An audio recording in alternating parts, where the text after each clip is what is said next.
भारत से money laundering करके अडानी ने हजारों करोड़ रुपए मॉरिशस में फर्जी कंपनियां बना के चैन चुंग लिंग, नासिर अली, इन लोगों के माध्यम से फर्जी कंपनियां बना के हजारों करोड़ रुपए लगाया। भारत में जल्द ही कुछ बड़ा होने वाला है। ऐसा मैं नहीं दोस्तों, अमेरिकी शॉर्ट सेलर फर्म हिंडनबर्ग ने कहा है। लेकिन सवाल यह उठता है कि ऐसा क्या होने वाला है और हिंडनबर्ग ने ऐसा क्या देखा भारत में कि इतनी बड़ी बात कह डाली। मोदी 3.0 में मोदी जी की नैया डूबने वाली इस रिपोर्ट ने देश के तमाम शेयर होल्डर्स को एक झटका दे डाला है। क्या है पूरी खबर, आइए जानते हैं इस वीडियो में। तो वीडियो को आधे में छोड़कर बिल्कुल मत जाइएगा, साथ ही अपनी कुर्सी की पेटी भी बांध लीजिएगा। नमस्कार, आप देख रहे हैं द कंटाप और मैं आपके साथ गेटी भाव्या। हिंडनबर्ग की इस रिपोर्ट ने अडानी के शेयर मार्केट में धांधली के सीधे संबंध सेबी के चेयरमैन माधवी बुच से बताई है, और ना सिर्फ बताई है बल्कि बकायदा इसकी गहराई का भी उल्लेख किया है।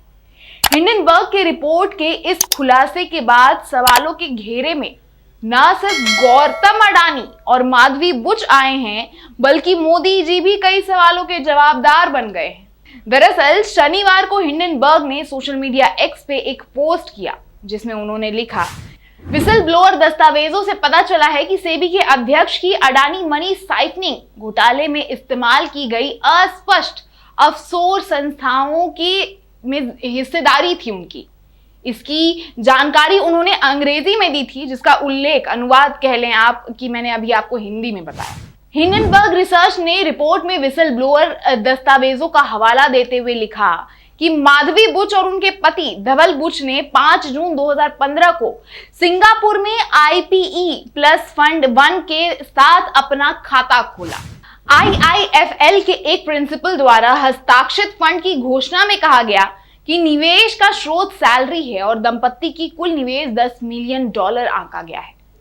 हिंडनबर्ग का आरोप है कि ऑफशोर मॉरिशस फंड की स्थापना जो है वो इंडियन इन्फोलाइंस के माध्यम से अडानी के एक निवेशक ने की थी, और ये टैक्स हेवन मॉरिशस में रजिस्टर्ड भी है।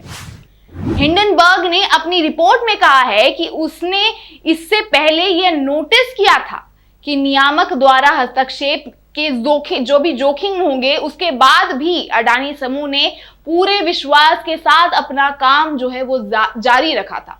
हिंडनबर्ग ने अपनी रिपोर्ट में कहा है कि उसने इससे पहले ये नोटिस किया था कि नियामक द्वारा हस्तक्षेप के जोखिम के बाद भी अडानी समूह ने पूरे विश्वास के साथ अपने काम को जारी रखा था। इसे ऐसे समझा जा सकता है कि सेबी अध्यक्ष माधवी पूरी बुच और अडानी समूह के बीच कोई संबंध जरूर है। हिंडनबर्ग ने यह भी कहा कि बुच के बयान में पूर्ण पारदर्शिता के प्रति प्रतिबद्धता का वादा किया गया है। इसे देखते हुए क्या यह परामर्श ग्राहकों की पूरी सूची और सिंगापुरी परामर्श फर्म, भारतीय परामर्श फर्म और किसी अन्य संस्था के माध्यम से किए गए अनुबंधों का विवरण सार्वजनिक रूप से जारी करेगी, जिसमें उनकी या उनके पति की रुचि हो सकती है। अंत में क्या सेबी अध्यक्ष इन मुद्दों की पूर्ण पारदर्शी और सार्वजनिक जांच के लिए प्रतिबद्ध होगी? हालांकि इस रिपोर्ट पे सेबी की चेयरमैन माधवी बुच का भी बयान आया, जिसमें उन्होंने इस रिपोर्ट को सीधा तौर पर गलत बताया। अब उनके इस बयान का तो भरोसा देश करता दिख नहीं रहा है, लेकिन विपक्ष इस रिपोर्ट पे अपनी राय जरूर देने में लगा हुआ है। भारत से मनी लॉन्ड्रिंग करके अडानी ने हजारों करोड़ रुपए मॉरिशस में फर्जी कंपनियां बना के चैन चुंग लिंग, नासिर अली, इन लोगों के माध्यम से फर्जी कंपनियां बना के हजारों करोड़ रुपए लगाया। In 2015, Madhavi Puri and her husband Dhaval Buch jointly invested into a fund which was used by Vinod Adani, the older brother of Gautam Adani, to round-trip funds into India.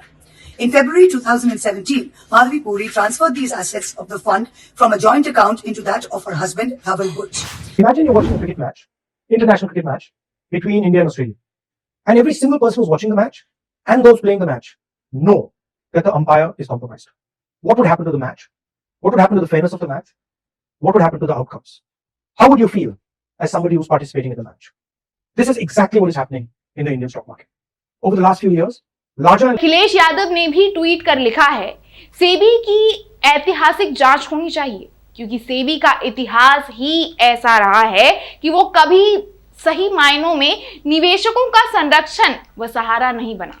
Bharat के बाजार में निवेश के प्रति सुरक्षा की भावना जगाने के लिए सेबी की प्रतिष्ठा की पूर्ण स्थापना केवल एक निष्पक्ष जांच ही कर सकती है। सेबी प्रकरण की गहन जांच भारत की अर्थव्यवस्था की अपरिहार्यता है, जबकि वही बीजेपी के प्रवक्ता सुधांशु त्रिवेदी ने भी विपक्षियों के ऐसे बयान पे अपनी बात रखी है। उन्होंने कांग्रेस पर निशाना साधते हुए कहा कि ये वो लोग हैं जो भारत में भ्रम पैदा करके आर्थिक अराजकता पैदा करना चाहते हैं। अब वो सेबी पे हमला कर रहे हैं। कांग्रेस पिछले 30 से 40 वर्षों से हमेशा विदेशी कंपनियों के साथ क्यों खड़ी रही? पिछले कुछ सालों में जब भी संसद सत्र शुरू होता है तो एक विदेशी रिपोर्ट जारी हो जाती है।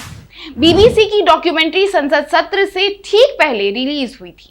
हिंडनबर्ग रिपोर्ट संसद सत्र से ठीक पहले जानकारी में आई थी। ये सभी क्रम संसद सत्र के दौरान घटित होते हैं। विपक्ष के विदेशों से ऐसे संबंध हैं कि भारत के हर संसद सत्र के दौरान अस्थिरता और अराजकता पैदा हो जाती है। दोस्तों, हालांकि सुधांशु त्रिवेदी ने इस रिपोर्ट पे कुछ कहा नहीं, बल्कि विपक्षियों पर ही निशाना साध दिया। बहरहाल दोस्तों, वाजपेयी जी की एक बड़ी मशहूर कहावत रही थी कि सरकार आएंगी जाएंगी लेकिन देश चलना चाहिए। लेकिन आज देश की हालत क्या है, यह हम में से किसी से भी छुपा हुआ नहीं है। मैं ये बात इसीलिए बोल रही हूं क्योंकि मोदी जी और अडानी जी की दोस्ती किसी से छुपी हुई नहीं है। इस रिपोर्ट ने देश को झंझोर कर रख दिया है, आप कह लीजिए, क्योंकि हिंडनबर्ग कोई छोटी मोटी संस्थान नहीं है जो यूं ही इतनी बड़ी बात छाप दे। बहरहाल अब देखते हैं आगे इस रिपोर्ट में क्या जुड़ता है। आप जुड़े रहिए द कंटाप के साथ। आगे की जानकारी के लिए मुझे दीजिए इजाजत, फिर मिलते हैं एक और खबर के साथ।